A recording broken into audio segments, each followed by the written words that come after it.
Afiliaciones 5. Los huérfanos del Estado.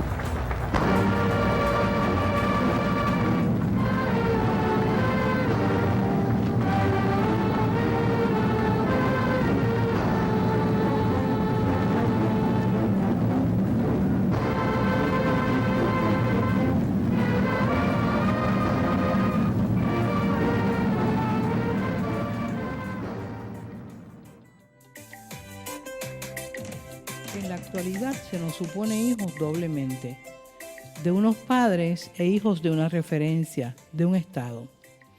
En nuestro caso, del Estado Libre Asociado de Puerto Rico, nombre del estatuto político-jurídico que nos gobierna. A la pregunta por nuestra identidad, una respuesta válida es el gentilicio, la comunidad humana a la que pertenecemos, presidida por el Estado. El Estado se presentó como instancia paterna, figura de la ley, proveedor de educación y disciplina, garantizador de un afuera ordenado y hasta de salud, techo y alimento. La respuesta a nuestra identidad y procedencia la tomó el Estado al hacernos hijos suyos. Las familias más devotas de lo público confiaron sus hijos a sus extraordinarias promesas. En estas, la autoridad de los padres, de quedar alguna, se redujo a la de unos hermanos mayores. La crítica contra el Estado no cuestiona sus pretensiones paternas, sino su insuficiencia, su incapacidad de cumplir la función que reclamó. Muchos indagarán el enigma de este incumplimiento. Por ello, también en la política habrá avatares de la filiación y resistencias del hijo, es decir, conmemoraciones de la procedencia y esfuerzos por ocupar un lugar en la procesión. ¿Qué es ser hijo, ser hija? La cría no es el hijo. El hijo es el descendiente. Su identidad procede de su ascendencia. Madre y padre biológicos y ancestros por ambos clanes. Estos son su procedencia. Respuesta a la pregunta, ¿quién soy? ¿Quién eres? Como término, hijo indica relación. El hijo ocupa un lugar en una procesión que reúne en él a las dos ramas, las dos mitades. El hijo siempre puede no asumirlo, en ejercicio de su libre albedrío. También habrá otros que actuarán en contra de la procesión. Dado que la hija, el hijo, no es un hecho de la naturaleza, su estatuto de hijo se verá amenazado por fuerzas externas y también intrapsíquicas. Habrá avatares de la filiación. El drama colectivo, resumen, es propio del discurso público puertorriqueño desde la segunda mitad del siglo XX, la maldición. Esto es el decir mal del lote que nos ha tocado en suerte.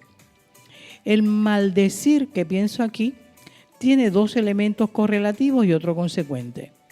Primero, en el origen está la traición de los padres fundadores del Estatuto Político Jurídico que nos rige como comunidad política, el ELA, nos legaron un estatuto vergonzoso, insuficiente, diseñado mediante engaño y medias verdades. De donde se sigue, dos, un espíritu de orfandad, una cría entregada, abandonada, y en lo muy secreto avergonzada. La estridencia de las proclamaciones de orgullo nacional buscan compensarlo. De lo anterior se sigue que, 3, quien quiera perseverar como hijo tendrá que resistir el espíritu de orfandad. Habrá pues también resistencias del hijo. La historia. En nuestro origen como comunidad política habría una traición. La fundación del Estado Libre Asociado en 1952 fue un olímpico engaño y por ella no se nos han cumplido las expectativas ciudadanas. Nuestra figura del huérfano acude pues a un relato de traición. Pudo ser otro, negligencia, desamor, abuso. El ancestral incumplimiento se dice de muchas maneras. La colonia, la culminación del ELA, la increíble superioridad y admiración de Cuba y Venezuela, la asamblea constituyente que hambrean los abogados, la espera de una eventual anexión a Estados Unidos que nos sacaría de la actual orfandad, la necesaria intervención de la ONU. Todas figuras retóricas de este nihilismo político-jurídico que presupone el pasado como traición y el presente como orfandad, expresión de una actual insuficiencia. Todos los partidos, de manera más o menos severa o más leniente, acuden a esta voz que tiene dos inflexiones. De una parte, un hijo acreedor de los padres que repudia la herencia y hasta cabe que espere indemnización, y de la otra, un afuera, una escena pública, destituida, dolosa, inferior, vergonzante. ¿Cómo podrían los sentimentales videos del Banco Popular expiar y reparar esta escena de culpa ancestral? ¿Qué es la traición? El mejor análisis de la traición que conozco nos lo regala Dante en su Infierno. Los traidores son los peores. Usaron la razón, don divino, para tramar daño a quienes les debían amor. Son los peores porque atentan contra las energías divinas de la razón y del amor. Dante los coloca en lo más profundo del Báratro, en una profundidad helada en la absoluta proximidad de Lucifer, donde las sombras tienen la inanidad de la paja en vidrio, dice el poeta. El más notable es Judas. Frustradas sus expectativas políticas en el liderato de Jesús de Nazaret, se le acabó el amor, tramó contra él y lo entregó. Guerra entre el amor y el odio en su corazón, de la que el segundo salió vencedor. Este no es el daño que ocasiona la pasión o la torpeza, ni el que ocasionan los fraudulentos o corruptos, de quienes desconfiamos, sabiendo que no tenemos que esperar amor. El traidor, usando hábilmente su inteligencia, daña a quien debe y espera amor. Me dirán que no es un exclusivo drama puertorriqueño, como singulares condenados de la tierra. Los tiempos modernos son petulantes y parricidas. Maldición del pasado, deseo de empezar de cero, sin tradición, sin padres ni maestros ni deuda genealógica. Ya son muchos los que han estudiado y hasta celebrado esto. Muchos más los que irremediablemente ya no podrán vivir de otro modo. Escuchemos este oscuro deseo de ser sin padres, ya en el discurso del método en 1637. Y cito: y pensé asimismo que por haber sido todos nosotros niños antes de ser hombres, y haber necesitado por largo tiempo que nos gobernasen nuestros preceptores, es casi imposible que nuestros juicios sean tan puros y sólidos como lo serían si desde el momento de nacer hubiéramos dispuesto por completo de nuestra razón y ella únicamente nos hubiera dirigido. Cierro la cita. El anhelo moderno fue la autofundación, reclamado ahora también por el individuo. Cada uno ha de autofundarse. Do it yourself universal. Al paso que vamos, ya nos ordenarán que dejemos a nuestros hijos y nietos inscribirse ellos mismos en el registro demográfico. Lo singular de nuestro maldecir isleño es que no tenemos las milenarias e imperiales instituciones que maldijeron los europeos modernos y que nuestra maldición colectiva toma la figura de la traición. Pudo ser otra: desamor, negligencia, rechazo, incompetencia, abuso, etcétera, etcétera. La reproducción tiene su lógica procesional crediticia. La deuda contraída con la ascendencia que hizo posible nuestra identidad terrena, quienes somos, se le paga a la descendencia. Sobre la lógica reproductiva dice Platón, y cito: Y cuando alguien se forma solo y no debe a nadie su crianza, es justo que tampoco se preocupe de reintegrar a nadie el importe de ella. Pero a vosotros os hemos engendrado nosotros. Cierro la cita. República 7, 520b. Estamos en deuda con los padres. La pagamos a los hijos, la descendencia y a la comunidad que los acoge. A los padres nos referimos de muchas maneras. La ascendencia, el legado, el pasado, los ancestros y la multitud de símbolos privados y públicos que los nombran y en los que habitamos. Los ancestros son nuestros acreedores, no a la inversa. Hasta el mismísimo Jesús regaña a sus discípulos cuando imaginan que vino a anular al padre Moisés. Mateo 5:17. Confundiendo el día y la noche, y en una edición del ojo por ojo, el huérfano imagina estar exento de la creencia, perseverando imaginariamente en su lógica invertida. Mirad, quien se siente traicionado traiciona. Hay una economía mortífera en la maldición. Quien anula al padre, anula al hijo, a la hija. Maldecir a los padres nos coloca fuera de la procesión. Lo consecuente sería no dejar descendencia y renunciar al patrimonio. Muchos dan el primer paso sin atreverse a dar el segundo. Otros habitan un limbo procesional. Otros, tarde o temprano, lo darán. De paso digo que a Descartes, que frecuentaba a los reyes, le nació un hijo accidentalmente de su criada.